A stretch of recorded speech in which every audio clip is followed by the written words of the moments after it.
नमस्कार विद्यार्थी मित्रांनो, आपण आपल्या BA भाग 1च्या द्वितीय सत्राचा अभ्यास पाहत होतो.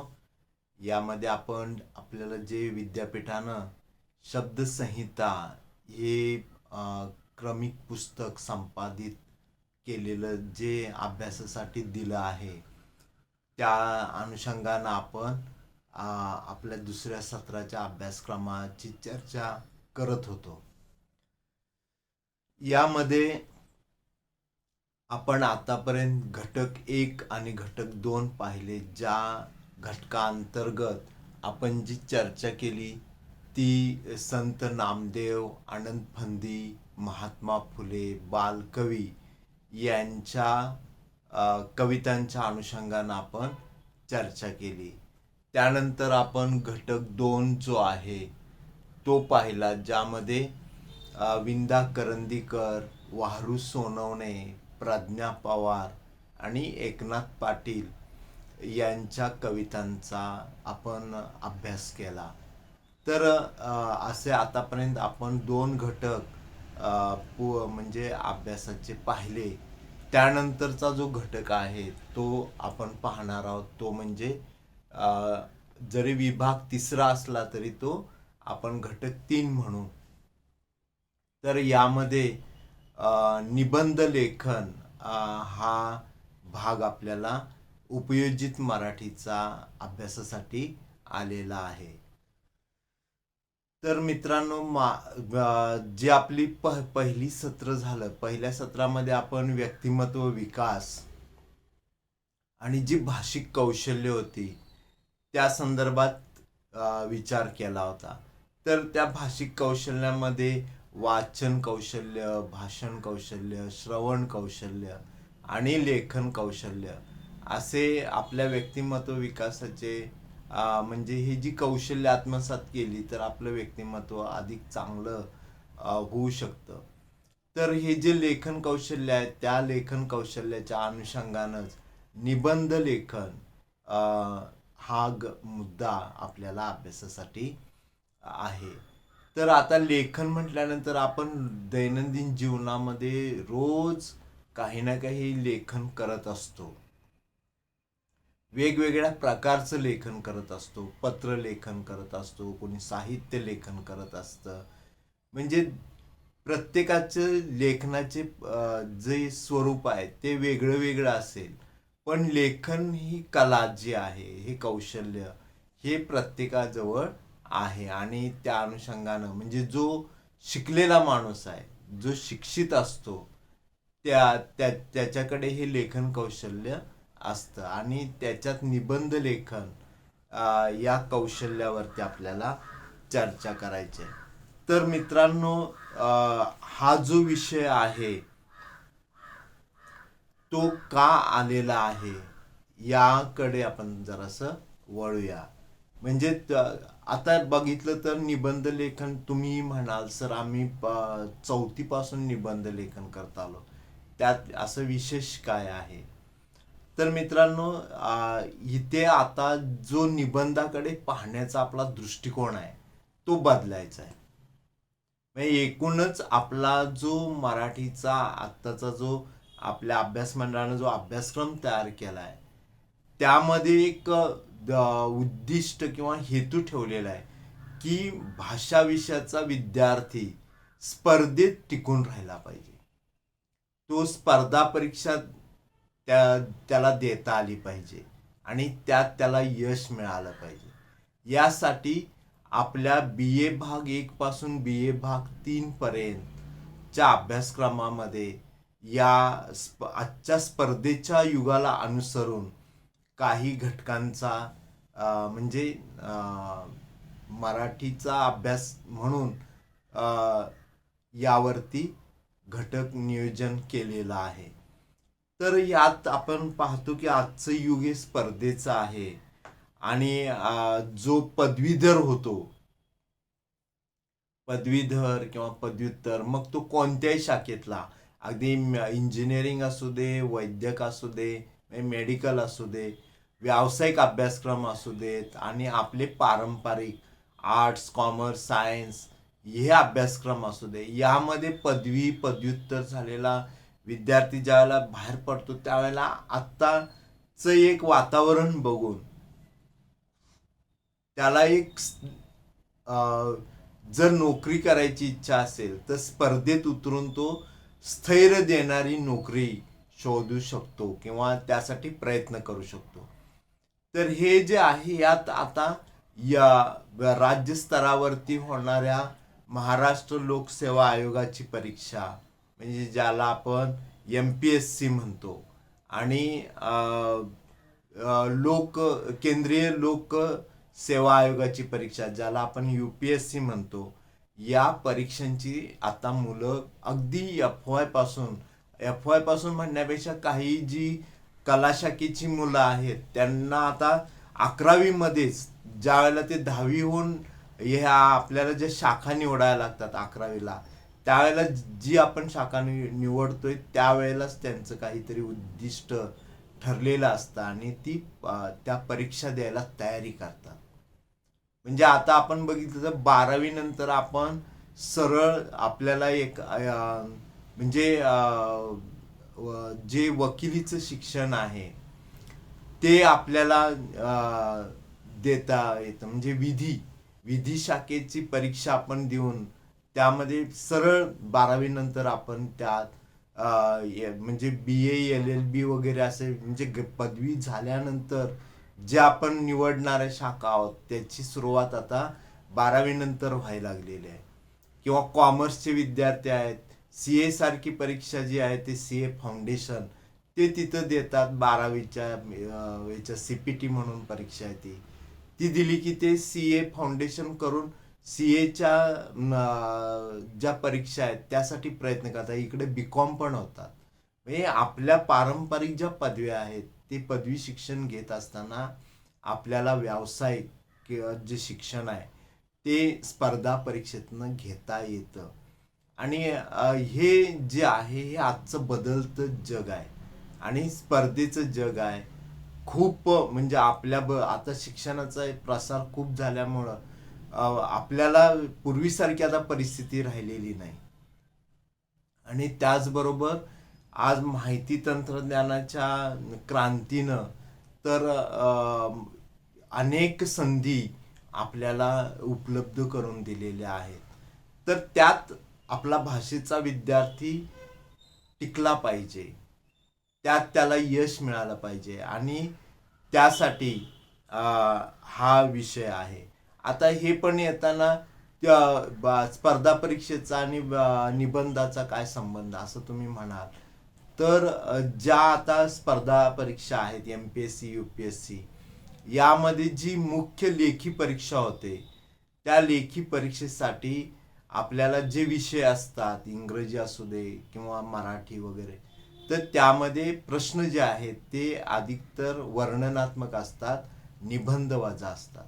निबंधाच्या पद्धतीनं आपल्याला निबंधच म्हणा ते आता आपण 10 किंवा 5 मार्काचे निबंध कधी लिहिले असतील शालेय जीवनामध्ये तर ते आणि स्पर्धा परीक्षेतले निबंध यात जमीन आसमानचा फरक असतो. म्हणजे आपलं ते निबंध तुम्ही 12वी पर्यंत जे लिहिले ते निबंध लिहिताना एक बाळबोध वळण होतं आपलं निबंध लेखनाचं, ते इथं नाही. ते आता निबंधाला एक वैचारिक बैठक, एक तुमची जी विचारांची बैठक आहे ती तिथे देऊन ते निबंध लिहावे लागतात. त्याचं गुणांकन पण अधिक आहे. 25 गुणापासून ते 50 गुणापर्यंत या प्रकारच्या निबंधांना मार्क असतात आणि आपल्याला ते घेण्यासाठी त्या पद्धतीनं ते आवश्यक जे आहे त्या निबंधासाठी ज्या गोष्टी त्यांचं वर्णन करून ते लिहावं लागतं. तर म्हणून या परीक्षेतलं जे निबंध लेखन आहे ते अनिवार्य प्रश्न आहे, तुम्हाला त्यात सुटका नाही. तुम्ही आजही जर तुम्ही ह्या MPSC UPSCच्या मुख्य परीक्षेच्या प्रश्नपत्रिका वगैरेंचे जर माहिती घ्यायला गेला तर तुम्हाला त्यामध्ये ते प्रश्न आपल्यासमोर दिसतील. आणि मग हे निबंध लेखन कसं करायचं, त्याचं स्वरूप काय असावं ह्याचं एक समज यावी म्हणून आपल्याला हा निबंध लेखन भाग आहे. तर सगळेच जण आपण त्यामध्ये प्रावीण्य मिळवलेले आहोत. आपल्या भाषा विषयाचे जे म्हणजे मराठी असू दे, हिंदी असू दे, इंग्रजी असू दे, यामध्ये आपण निबंधाचा प्रश्न हा सोडवलेला आहे आणि निबंध लिहिलेले आहेत.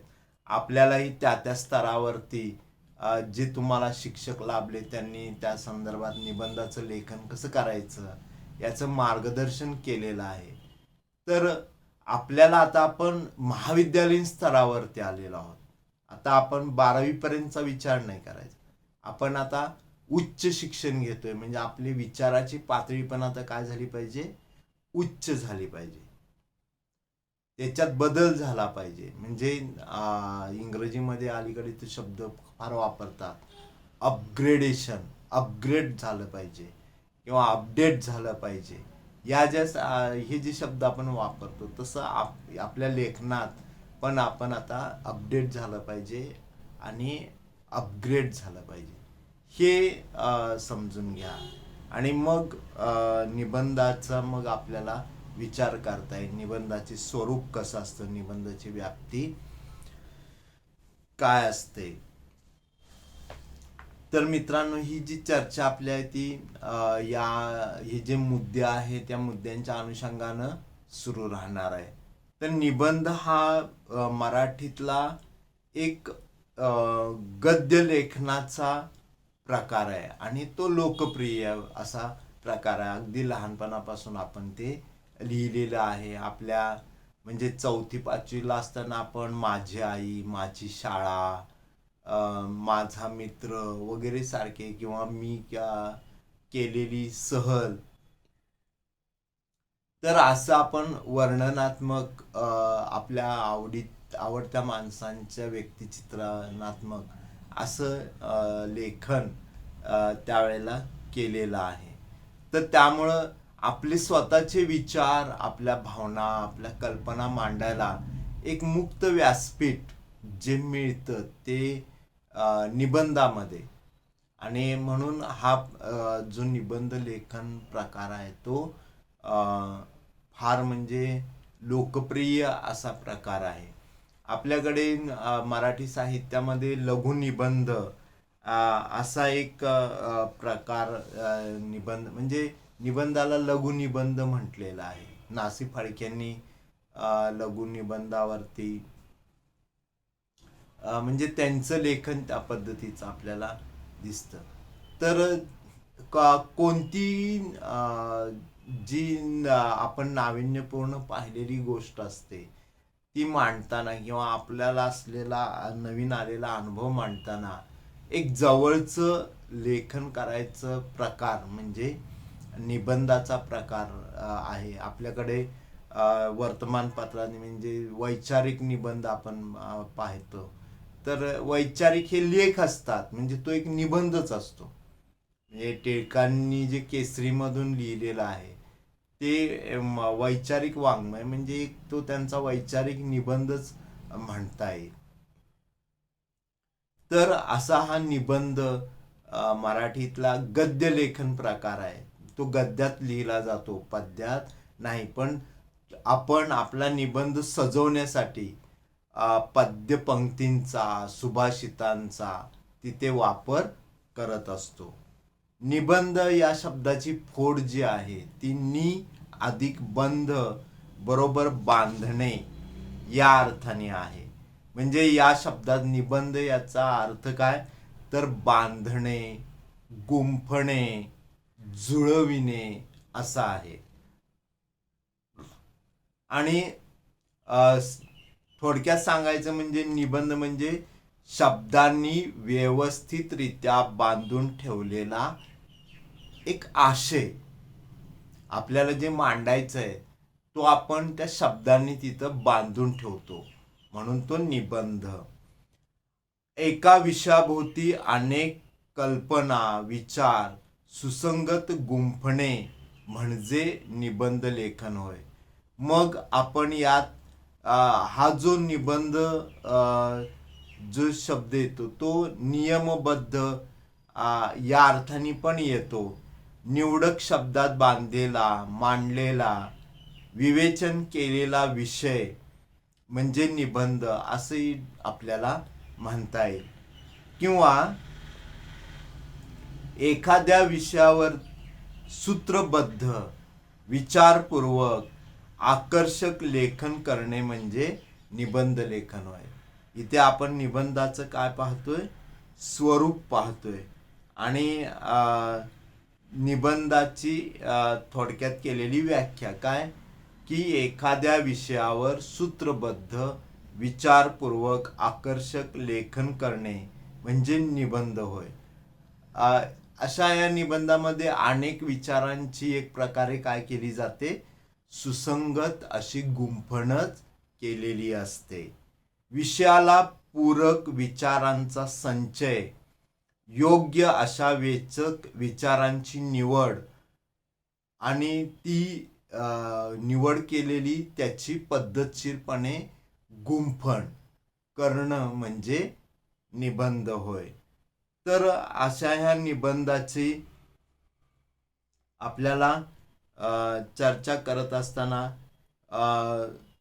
मराठीमध्ये पण ही परंपरा मोठी आहे. अगदी स्वातंत्र्यपूर्व काळापासून निबंध लेखन आपल्याला दिसतं मराठीमध्ये.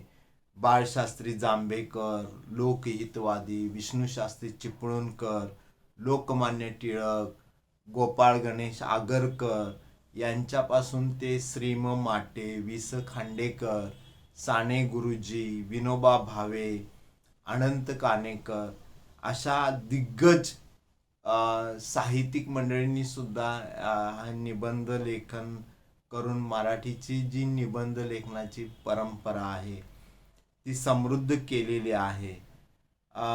त्यामध्ये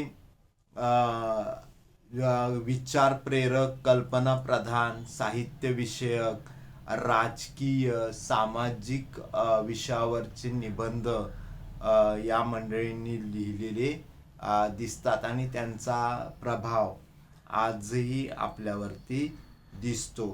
तर अशा या निबंध लेखन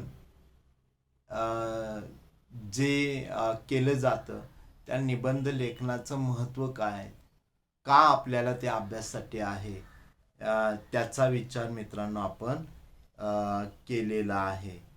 तर या भागामध्ये आपण इथेच थांबू. आपली ही चर्चा अशीच सुरू राहणार आहे. तोपर्यंत धन्यवाद.